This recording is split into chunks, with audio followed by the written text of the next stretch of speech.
Welcome to ఏ9 TV. ముందుగా headlines చూద్దాం. కొనసాగుతున్న ఏపీ అసెంబ్లీ సమావేశాలు. వరుసగా శ్వేతపత్రాలు విడుదల చేస్తున్న సీఎం చంద్రబాబు. నేడు ఆర్థిక శాఖపై శ్వేతపత్రంలోని అంశాలను సభకు వివరించిన వైనం.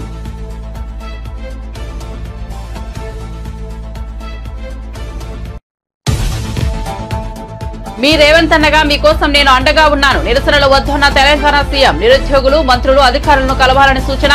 తెలంగాణ ఏర్పాటుకు నిరుద్యోగ సమస్య అత్యంత కీలకమన్న రేవంత్ రెడ్డి. బడ్జెట్లో విద్యా, వ్యవసాయానికి ప్రాధాన్యత ఇచ్చామన్న ముఖ్యమంత్రి. ఆర్థిక శాఖపై శ్వేతపత్రంపై తాడేపల్లిలో జగన్ ప్రెస్ మీట్. ఏ రాష్ట్ర అప్పులపై వివరణ. ఏపీకి ఉన్న మొత్తం అప్పులు 7.48 లక్షల కోట్లని వెల్లడి.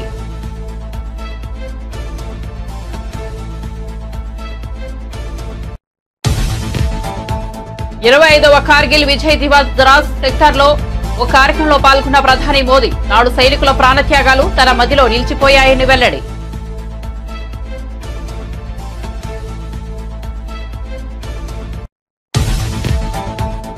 కన్నేపల్లి పంప్ హౌస్ ను పరిశీలించిన కేటీఆర్. నీటి సమస్యపై అసత్య ప్రచారమని కేటీఆర్ ఆరోపణ. తెలంగాణ రైతుల కోసం కాళేశ్వరం ప్రాజెక్టు అని వెల్లడి.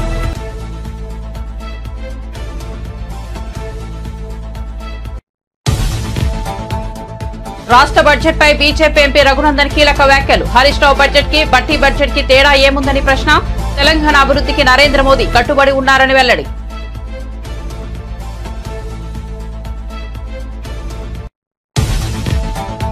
కుప్పంలో పర్యటిస్తున్న నారా భువనేశ్వరి. ఎన్టీఆర్ ట్రస్ట్ తరఫున కుప్పంలో స్కిల్ డెవలప్మెంట్ సెంటర్ ఏర్పాటు. చంద్రబాబు స్ఫూర్తితో ఎన్టీఆర్ ట్రస్ట్ ను ముందుకు తీసుకెళ్తున్నామన్న భువనేశ్వరి.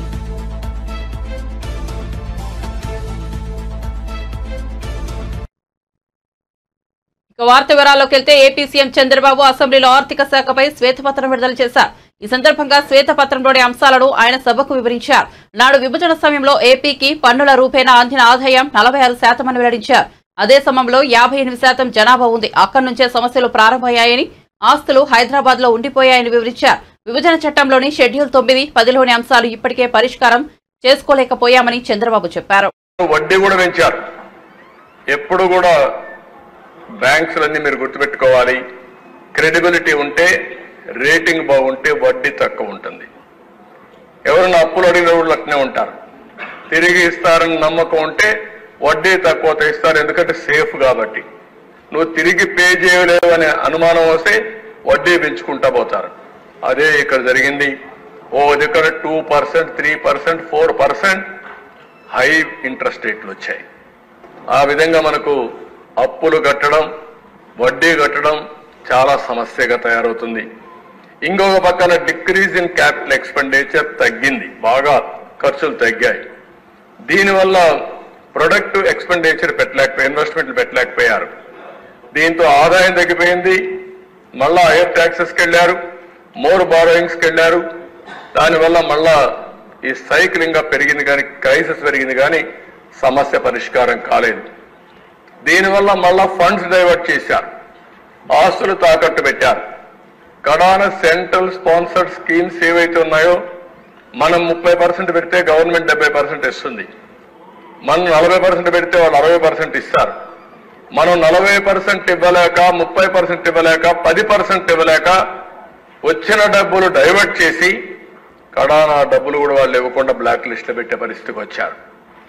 అది ఒక హౌసింగ్ తీసుకోవచ్చు, ఒక ఎస్సీ కార్పొరేషన్ తీసుకోవచ్చు, ఏదైనా సరే అన్నిట్లో ఇదే జరిగే పరిస్థితికి వచ్చింది.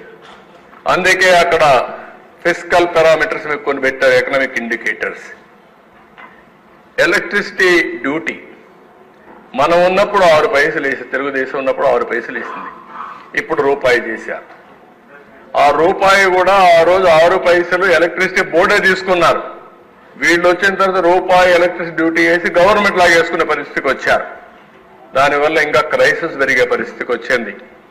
వాటర్ టారిఫ్ కేఎల్ ఆ రోజు 40 రూపాయలు ఉంటే ఈరోజు 120 రూపాయలు పెరిగింది.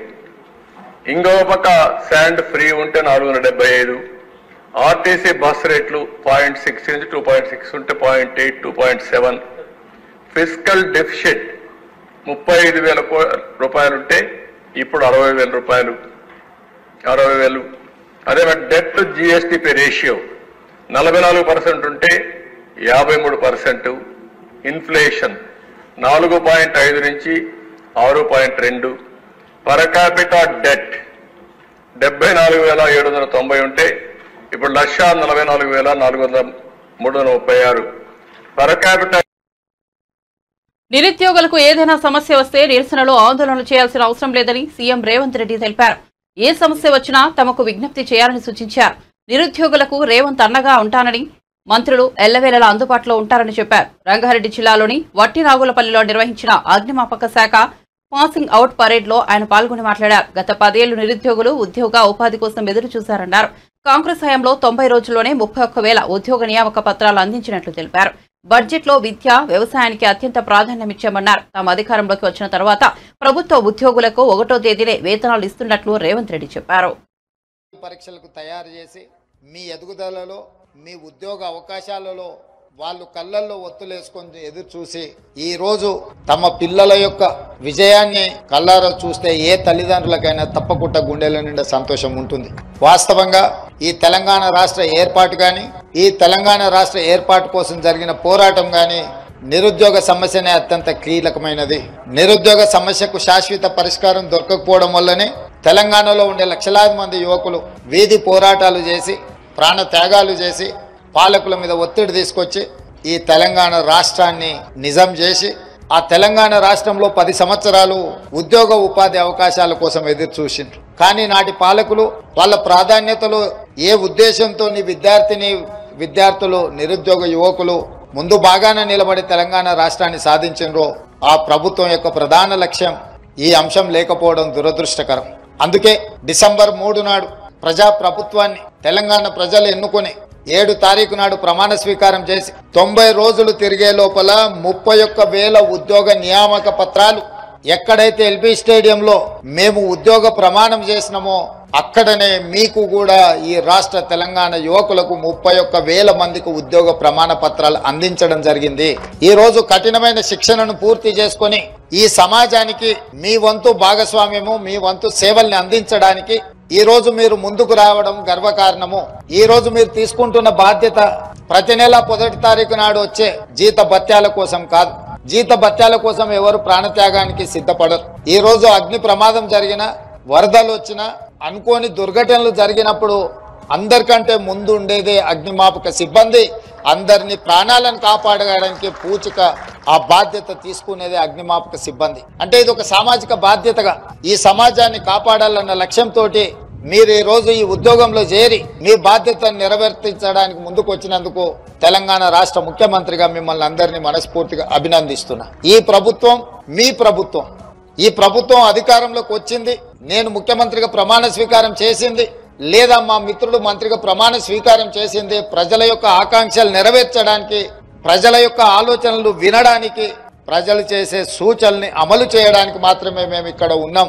ఈ ప్రభుత్వానికి ఎలాంటి భేషజాలు లేవు. ఈ ప్రభుత్వం ప్రజల యొక్క ఆలోచనలకు అనుగుణంగా నడిపించాలన్నదే మా లక్ష్యం. దాంట్లో భాగంగానే నిన్న ఆర్థిక మంత్రివర్యులు ఉప ముఖ్యమంత్రి గారు బట్టి విక్రమార్క గారు 2,91,000 పైచిలుకు కోట్ల రూపాయలను బడ్జెట్ ను. మాజీ ముఖ్యమంత్రి వైసీపీ అధినేత జగన్ తాడేపల్లిలో ప్రత్యేకంగా మీడియా సమావేశం ఏర్పాటు చేశారు. కూటమి ప్రభుత్వంపై తీవ్రస్థాయిలో విమర్శనాస్త్రాలు సంధించారు. చంద్రబాబు అంటేనే వంచన, తప్పుడు ప్రచారమని అభివర్ణించారు. అందుకే ఇప్పుడు ఓటాన్ అకౌంట్ బడ్జెట్ అంటున్నారని ధ్వజమెత్తారు. సాధారణ బడ్జెట్ అయితే ఎన్నికల సమయంలో ఇచ్చిన మోసపూరిత హామీలన్నింటినీ చూపించాల్సి వస్తుందని, అందుకే 7 నెలలకు ఓటాన్ అకౌంట్ బడ్జెట్ ప్రవేశపెడుతున్నారని జగన్ ఆరోపించారు. చంద్రబాబు గ్లోబల్ సిద్ధాంతాన్ని నమ్ముకున్నారని, చంద్రబాబు చెప్పిందే ఎల్లో మీడియాకు వేదమని, చంద్రబాబు ఏం చెబితే అదే ఎల్లో మీడియా రాస్తుందని విమర్శించారు. రాష్ట్రం క్లిష్ట పరిస్థితుల్లో ఉందని నమ్మిస్తారని, ఆ తర్వాత తమ అజెండా అమలు చేస్తారని వ్యాఖ్యానించారు. రివ్యూ మీటింగ్స్ అన్నాడు, రకరకాల పద్ధతుల్లో చేసుకుంటూ వచ్చి చివరికి గవర్నర్ గారి ప్రసంగానికి వచ్చేసరికి 14 లక్షల కోట్లు కాస్త 10 లక్షలకు తగ్గించాడు. పోనీ ఆ 10 లక్షల కోట్లైనా కూడా పోనీ గవర్నర్ గారితో అయ్యైనా నిజాలు చెప్పించాడంటే అది లేదు. ఒకసారి నిజంగా రాష్ట్రంలో అప్పుల పరిస్థితి ఏమిటి అని చెప్పి ఒక్కసారి గమనిద్దాం. నేను చెప్పే డాక్యుమెంట్స్ అన్నీ కూడా ఆర్బీఐ, ఖాగ్, స్టేట్ బడ్జెట్ డాక్యుమెంట్స్. ఇవన్నీ చంద్రబాబు నాయుడు అనే వ్యక్తి గవర్నర్ గారితో కూడా అబద్ధాలు చెప్పించాడు. వైట్ పేపర్స్తో మరీ దారుణమైన అబద్ధాలు ఆడుతూ ఉన్నాడు. బడ్జెట్ అనేది రెగ్యులర్గా ప్రవేశపెడితే రెగ్యులర్ బడ్జెట్లో వాల్యూమ్ 5 అండ్ వాల్యూమ్ 6లో ఇవన్నీ కూడా మెన్షన్ చేయక తప్పదు అని తెలిసి రెగ్యులర్ బడ్జెట్ కూడా ప్రవేశపెట్టుకోకుండా దాన్ని కూడా దాటేసే కార్యక్రమం జరుగుతూ ఉంది. ఒకసారి గమనిస్తే రెగ్యులర్ అప్పులు ఎంత ఉన్నాయని చెప్పి ఒకసారి గమనిస్తే నిజంగా ఈ డాక్యుమెంట్ ఒకసారి చూడాల్సిన అవసరం ఉంది. ఒకసారి అప్పులు ఎంత ఉన్నాయని చెప్పి గమనిస్తే 14 లక్షలు కాదు, 10 లక్షల కోట్లు కాదు, వాస్తవ అప్పులు ఎంత ఉన్నాయని చెప్పి చూస్తే స్టేట్ గవర్నమెంట్కి సంబంధించిన డైరెక్ట్ గవర్నమెంట్ డెట్ ఇది కూడా ఏంది, నేను మార్చ్ 31 దాకా కూడా తీసుకోవడం లేదు, జూన్ దాకా తీసుకుంటున్నా. చంద్రబాబు నాయుడు ప్రభుత్వం తీసుకునే దాకా కూడా మన అకౌంట్లోకే వేసుకుంటున్నాం ఇంకా గ్రేస్ఫుల్గా. సో అందాక తీసుకుంటే కూడా చూసుకుంటే గవర్నమెంట్ డెట్ 5,18,000 కోట్ల రూపాయలు. చంద్రబాబు నాయుడు గారు అధికారంలోకి రాకమునుపు 1,18,051 కోట్ల అప్పు ఉంటే చంద్రబాబు నాయుడు దిగిపోయే టయానికి 2,71,798 కోట్ల రూపాయల అప్పులు గవర్నమెంట్ డెట్ అయితే 5,18,000 కోట్లు మన హయాం జూన్లో ముగిసే టయానికి పెరిగిన దాకా పోయిన అప్పులు.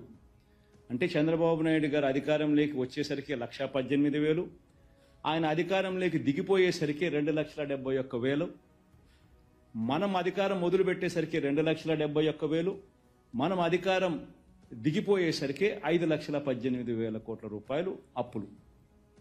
అంటే రాష్ట్రం మొత్తానికి ఈరోజు జూన్ 2024లో ఎంత అప్పులు ఉన్నాయి, రాష్ట్రానికి అప్పులు అంటే 5,18,000 కోట్ల రూపాయలు అప్పులు ఉన్నాయి. ఈ అప్పుకు స్టేట్ గవర్నమెంట్ గ్యారంటీడ్ డెట్ కూడా కలుపుకుందాం. అబ్బా లిబరల్గా పోదాం, ఇంకా మనం చాలా లిబరల్గా ఆలోచన చేద్దాం, లిబరల్గా పోదాం. స్టేట్ గవర్నమెంట్ గ్యారంటీడ్ డెట్ కూడా కలిపేసుకుందాం.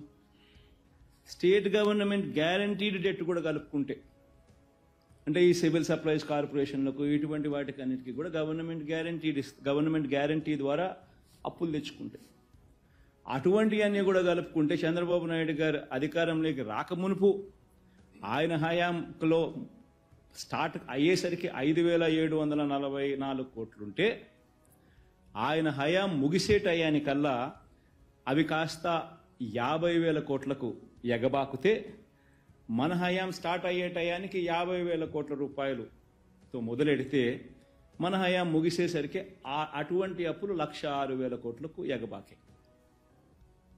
రాష్ట్రంలో ఇవాళ అటువంటి అప్పులు కూడా కలుపుకుంటే మరో 106,000 కోట్ల రూపాయలు కనిపిస్తా ఉన్నాయి. పోనీ ఇంకా లిబరల్గా పోదాం, గవర్నమెంట్ గ్యారంటీ లేనేటివి కూడా కలుపుకుందాం. గవర్నమెంట్ పరంగా పవర్ జనరేటర్స్ లాంటి వాళ్లకు పేయబుల్స్ కూడా లెక్కేసుకుందాం.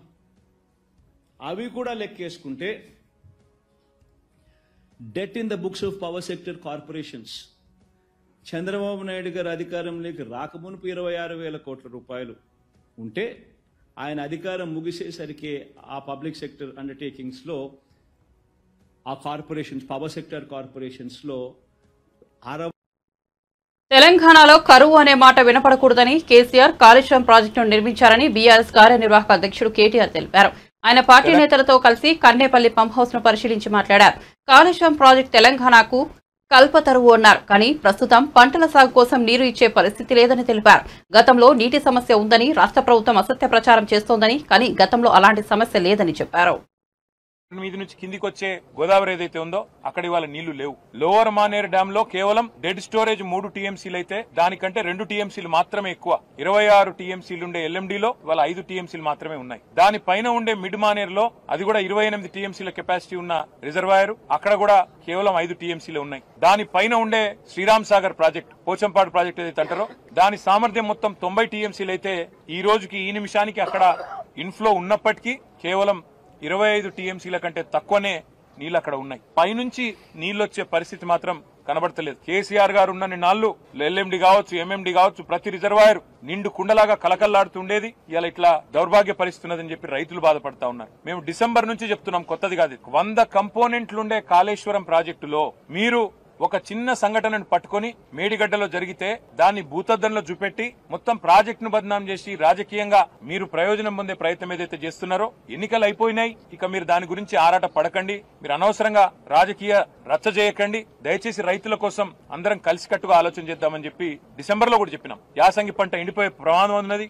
మీరు వెంటనే పంప్ హౌస్ ఆన్ చేయండి, కన్నెపల్లి కాడ లక్ష్మీ పంప్ హౌస్ ను నడపండి, నడిపి నీళ్లిచ్చి ఎండుతున్న పంటలు కాపాడండి అని చెప్పి డిసెంబర్ జనవరిలో కూడా చెప్పినాం మేము. కానీ ఆ రోజు మా మాట వినలేదు, పెడచెవిన పెట్టినారు. 3 బ్యారాజీలతో పాటు ఇవాళ 10 లక్షల క్యూసెక్కులు ఏదైతే కిందికి నీళ్లు పోతున్నాయో వృధాగా, దాన్ని కూడా మా కల్లారా చూసినాం. కేసీఆర్ గారు మొత్తం తయారు చేసి మీ చేతుల్లో పెట్టినారు. మీరు చేయవలసిందల్లా ఒకటే, ఇవాళ ఈ పంప్ హౌస్ వెంటనే నడిపితే మేము అడిగినాం, పంపులన్నీ నడుస్తున్నాయా అని అడిగినాం, ఫుల్ కెపాసిటీలో ఉన్నాయా, ఏమైనా సమస్య ఉందా అని అడిగినాం.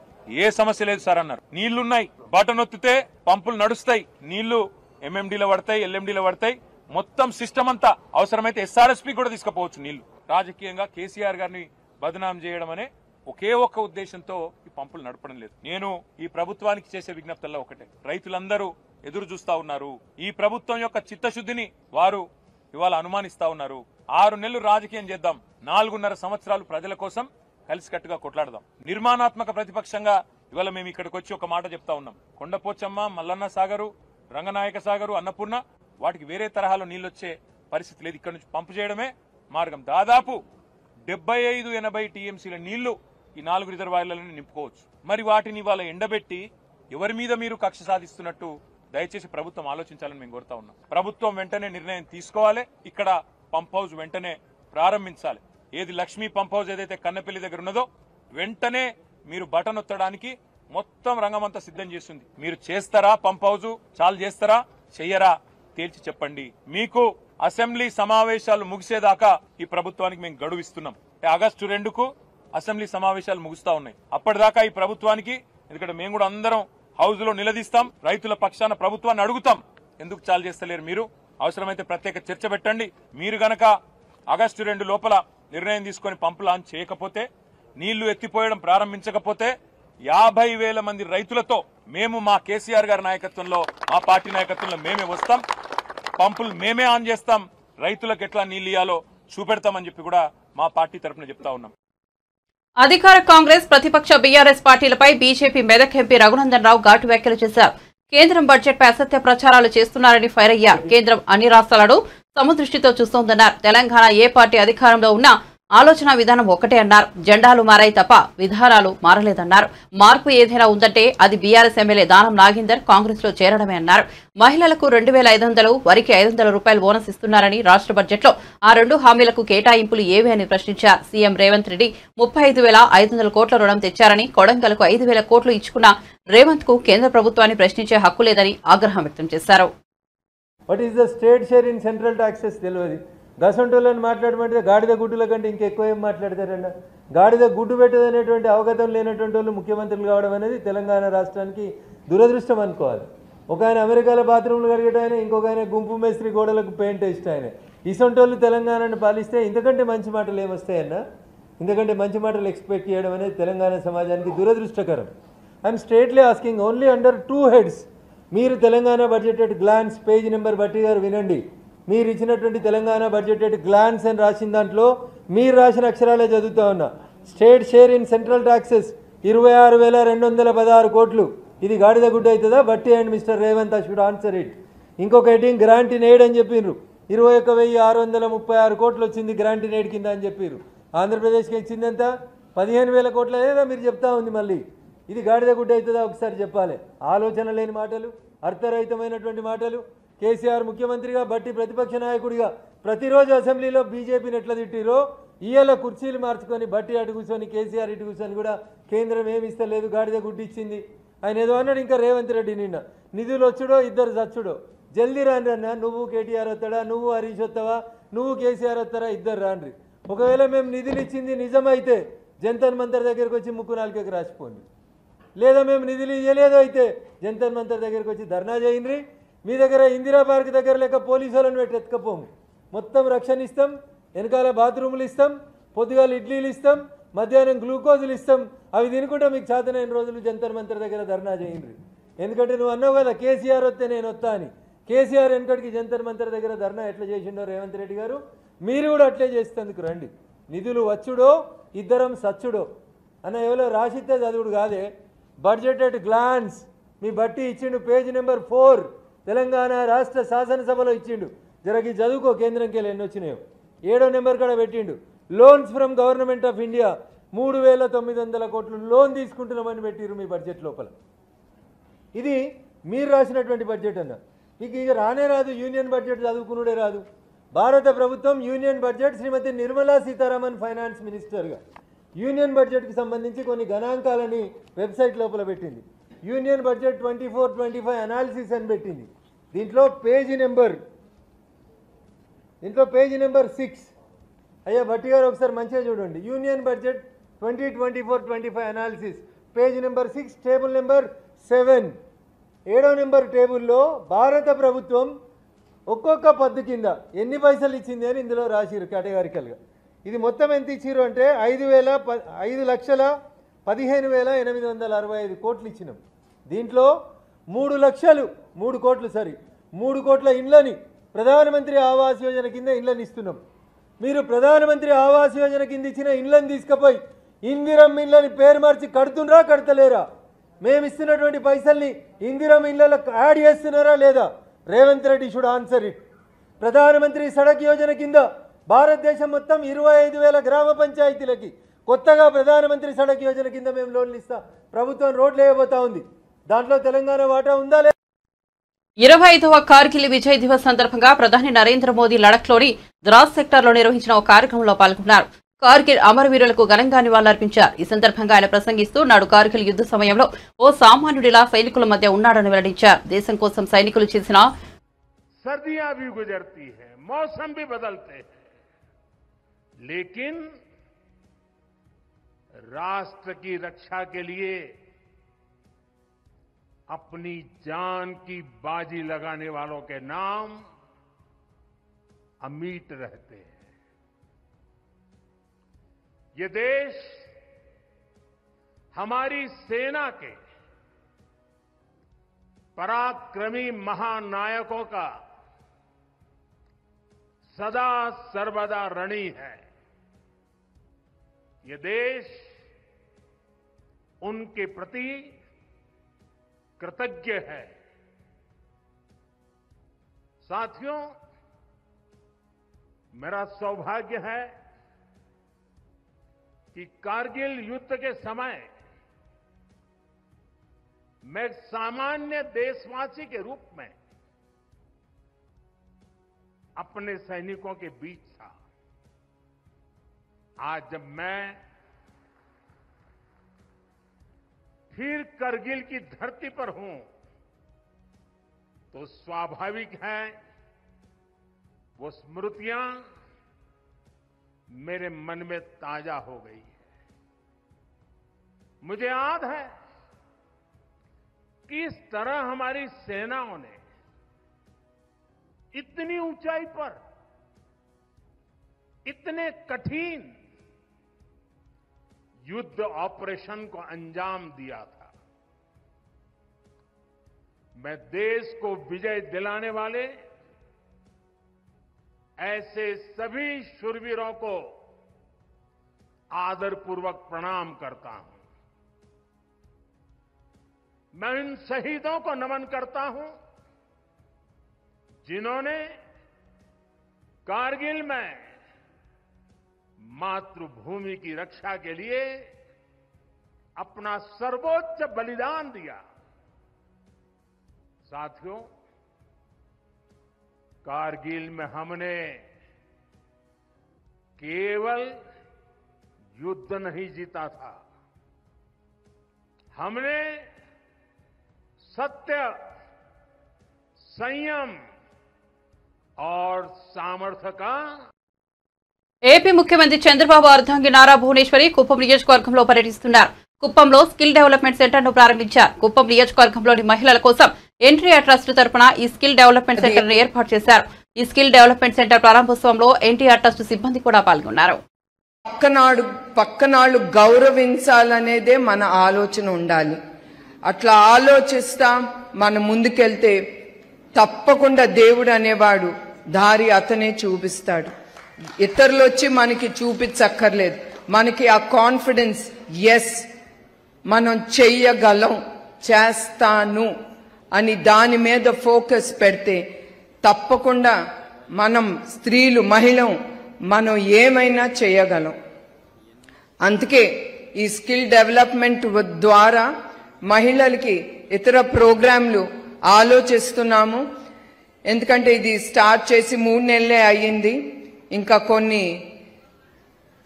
2-3 గ్రూప్స్ అయిన తర్వాత ఈ కుట్టు మెషిన్లు ఇవన్నీ ఇది టీచింగ్ ఒక లెవెల్కి వచ్చిన తర్వాత ఇంకేమి మన మహిళలకి ఏమి స్టార్ట్ చేస్తే ఉపయోగపడుతుంది. అట్లానే అన్ఎంప్లాయ్మెంట్ యూత్ కూడా ఉన్నారు. వాళ్ళకు కూడా మేము తప్పకుండా ఆలోచించి వాళ్ళకి ఏమి ట్రైనింగ్ చేస్తే వాళ్ళు లబ్ధి పొందుతారో ఆ ప్రోగ్రామ్స్ అన్ని మా ఎన్టీఆర్ ట్రస్ట్ ద్వారా తప్పకుండా తీసుకెళ్తాం. మరొక్కసారి సభ ముగించే ముందల నేను మా దాతలకి నా హృదయపూర్వక నమస్కారాలు, కృతజ్ఞతలు చెప్పుకోవాలి.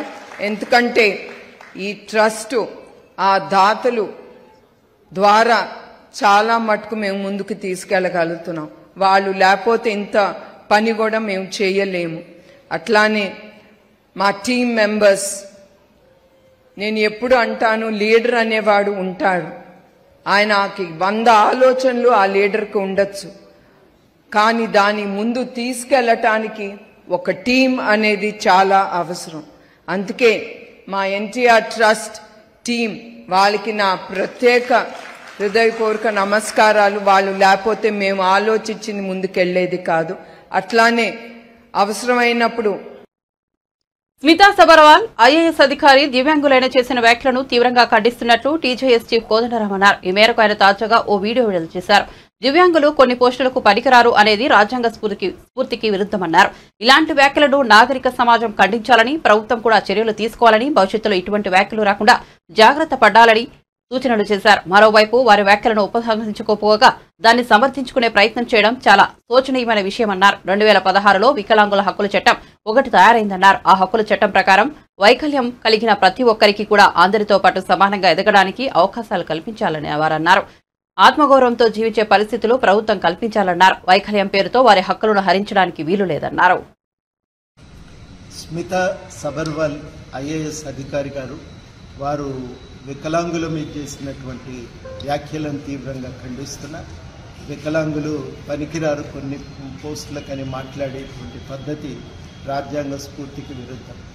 భారతదేశంలో కూడా 2016లో వికలాంగుల హక్కుల చట్టం ఒకటి తయారై, ఆ హక్కుల చట్టం ప్రకారం ప్రతి మనిషికి, అందులో ప్రత్యేకించి ఆర్టికల్ 3 ప్రకారం ప్రతి వైకల్యం కలిగిన ప్రతి ఒక్కరికి కూడా అందరితో పాటు సమానంగా ఎదగటానికి కావలసిన అవకాశాలను కల్పించాలి. వారు కేవలం స్వేచ్ఛగా మాత్రమే కాదు, ఆత్మగౌరవంతో జీవించడానికి కావలసిన పరిస్థితులను ప్రభుత్వమే కల్పించాలి. వాళ్ళ వైకల్యం పేరుతో వాళ్ళ హక్కులను హరించడానికి వీల్లేదు. ఆర్టికల్ 7 ప్రకారం వాళ్ళను దూషించినా, వాళ్ళపైన దాడులకు దిగినా, హింసించినా అవి కూడా చాలా పెద్ద నేరాలుగానే పరిగణించి వాళ్ళపైన చర్యలు తీసుకోవాలి. ఇటువంటి ఒక చట్టాన్ని అమలు చేయవలసిన స్థానంలో ఉన్న ఒక అధికారి వారిని వైకల్యం కారణంగా ఎత్తిపొడుస్తూ, కించపరుస్తూ వారిపైన నీచంగా వ్యాఖ్యానించడం అనేది సమంజసం కాదు. వారు పనికిరారు అని ఒక మాట కూడా వారు వ్యాఖ్యానించారు. వాస్తవానికి చాలామంది వైకల్యం కలిగినటువంటి వాళ్ళు సకలాంగుల కంటే కూడా చాలా మంచిగా జీవితంలో రాణించారు, చాలా ఉన్నత శిఖరాలకు చేరుకున్నారు. దేశం యొక్క కీర్తి ప్రతిష్టలను కూడా ప్రపంచానికి చాటి చెప్పారు. ఎన్నో ఉదాహరణలు ఉన్నాయి. ఆ ఉదాహరణల జోలికి నేను పోవటం లేదు. కానీ ఒక చట్టాన్ని అమలు చేయవలసిన స్థానంలో ఉన్న ఒక అధికారి రకంగా మాట్లాడటాన్ని తప్పుపడుతున్నాం, ఖండిస్తున్నాం. వారి వ్యాఖ్యలను ఉపసంహరించుకోకపోగా దాన్ని సమర్థించుకునే ప్రయత్నం చేయటం అయితే చాలా శోచనీయమైన విషయం. మొత్తం నాగరిక సమాజం ఇట్లాంటి వ్యాఖ్యలను ఖండించాలని, వాళ్ళ ప్రభుత్వం కూడా తగు చర్యలు తీసుకుని భవిష్యత్తులో బులెటిన్ ముగించే ముందు హెడ్లైన్స్ మరోసారి చూద్దాం. కొనసాగుతున్న ఏపీ అసెంబ్లీ సమావేశాలు వరుసగా శ్వేతపత్రాలు విడుదల చేస్తున్న సీఎం చంద్రబాబు ఆర్థిక శాఖపై శ్వేతపత్రంలోని అంశాలను సభకు వివరించిన ఆయన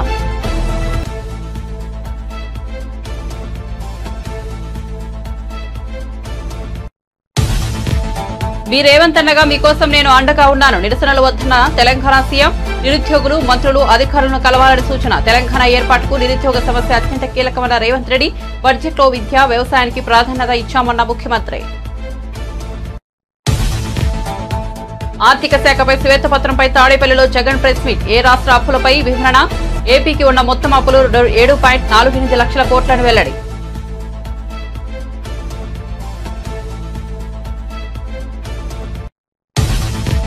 25వ కార్గిల్ విజయ్ దివాస్ ద్రాస్ సెక్టార్లో జరిగిన ఓ కార్యక్రమంలో పాల్గొన్న ప్రధాని మోదీ. నాడు సైనికుల ప్రాణత్యాగాలు తన మదిలో నిలిచిపోయాయని వెల్లడి.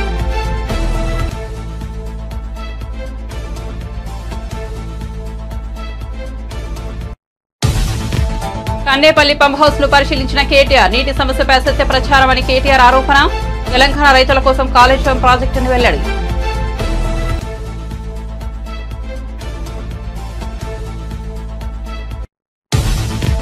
రాష్ట్ర బడ్జెట్ పై బీజేపీ ఎంపీ రఘునందన్ కీలక వ్యాఖ్యలు. హరీష్ రావు బడ్జెట్ కి తేడా ఏముందని ప్రశ్న. తెలంగాణ అభివృద్ధికి నరేంద్ర మోదీ కట్టుబడి ఉన్నారని వెల్లడి.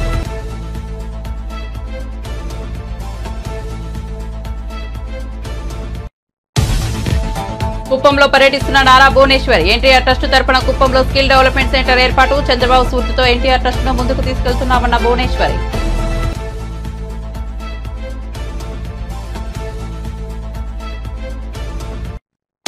మరిన్ని అప్డేట్స్ కోసం చూస్తూనే ఉండండి A9 TV.